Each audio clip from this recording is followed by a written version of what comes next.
எண்ணெய் ஊற்றிட்டோம். எண்ணெய் காஞ்சதுக்கப்புறம் அப்புறம் எண்ணெய் ஊற்றிட்டுருக்கோம். ஒரு 4 ஸ்பூன் எண்ணெய் ஊற்றுங்க. சோம்பு போட்டுங்க. எண்ணெய் காஞ்சது சோம்பு போட்டுடணும். ஒரு 4 ஸ்பூன் எண்ணெய் ஊற்றி எண்ணெய் காஞ்சது சோம்பு போட்டுடுறோம். சோம்பு நல்லா பொரியட்டும். நல்லா பொரிஞ்சதுக்கப்புறம் கருவேப்பிலை போட்டுட்டு வெங்காயத்தை போட்டு வதக்கணும். வெங்காயத்தை போட்டு நல்லா வதக்கணும். சரிங்களா? வெங்காயம் வந்து நல்லா வதங்கணும். அதனால் நல்லா வதக்கி எடுத்துக்கோங்க. சூப்பராக. ஸ்டீல் பாத்திரம் டக்குன்னு சூடாகிடுது கடாய்.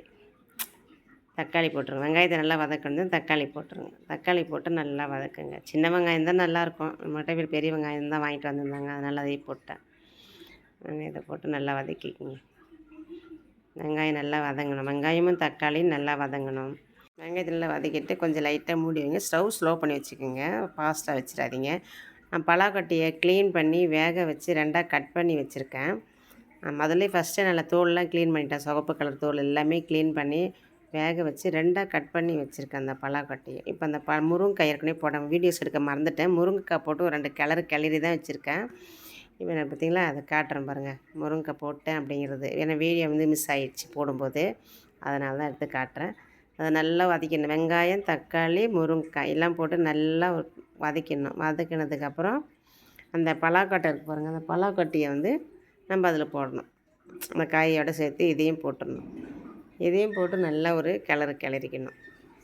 எல்லா காயும் கொட்டிட்டேன் பாருங்கள் அதில். நல்லாயிருக்கும். அண்ணா நீங்கள் வந்து அவிச்சு சாப்பிட்றத விட நீங்கள் பலாக்கொட்டை குழம்பு வச்சு பாருங்கள். பருப்பு போட்டு குழம்பு வச்சு இன்னும் செம்ம டேஸ்ட்டாக இருக்கும். பருப்பும் பலாக்கொட்டையும் வந்து தேங்காய் அரைச்சி ஊற்றி குழம்பு வச்சிங்கன்னா இன்னும் ருசியாக இருக்கும்.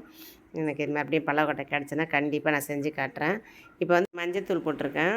மிளகாத்தூள் போடுறேன். காரம் நமக்கு என்ன தேவையோ அதுக்கேற்ற மாதிரி மிளகாத்தூள் போட்டுக்குங்க. அதனால் எங்கள் வீட்டில் கொஞ்சம் காரம் சாப்பிட தான் செய்வாங்க. அதனால் வந்து நான் கொஞ்சம் காரம் போட்டிருக்கேன். மிளகாத்தூள் போட்டுட்டு ஒரு நல்லா கிளறிடுங்க.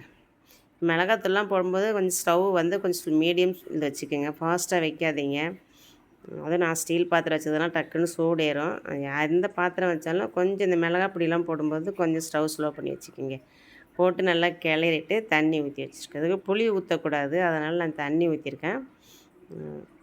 தண்ணி ஊற்றிட்டு அதை வேகட்டும் அப்படின்னு சொல்லி மூடி வைக்கிறேன். முருங்கைக்காய் வேகணும் இல்லைங்களா? மிளகாத்தூளும் வாசனைலாம் போகணும். அந்த மிளகாய் பொடி வாசனை போடணும் அப்படின்றதுக்காக தான் மூடி வச்சுருக்கேன். இப்போ தேங்காய் திருக்கி வச்சுருக்கேன். அந்த தேங்காய் வந்து அரைக்கணும்.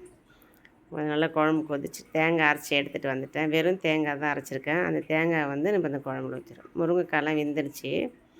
அந்த மிளகாய் பொடி வாசனையும் போயிடுச்சு. இப்போ நம்ம வந்து தேங்காய் புளி ஊற்றக்கூடாது. புளி ஊற்றுனா டேஸ்ட் வேறு மாறிடும். நல்லா இருக்காது அவ்வளோவா. இது வந்து நல்லா கறி குழம்பு மாதிரி இருக்கும். நம்ம மட்டன் குழம்புலாம் வச்சா எப்படி இருக்குமோ அந்த டேஸ்ட் இருக்கும். இந்த மாதிரி நீங்கள் குழம்பு வச்சிங்கன்னா நீங்கள் வச்சு ட்ரை பண்ணி பார்த்து சாப்பிட்டு பாருங்கள். எப்போயாவது உங்களுக்கு பலாக்கொட்டை கிடச்சதுன்னா இந்த மாதிரி நீங்கள் செஞ்சு சாப்பிட்டு பாருங்கள். செம்மையாக இருக்கும். சரி, கொத்தமல்லி தூவி இறக்கிட வேண்டியது தான். கண்டிப்பாக இது மட்டன் குழம்பு மாதிரியே இருக்கும். நீங்கள் செஞ்சு பாருங்கள். பிடிச்சிருந்தா ஃப்ரெண்ட்ஸ் அண்ட் ஃபேமிலிஸ்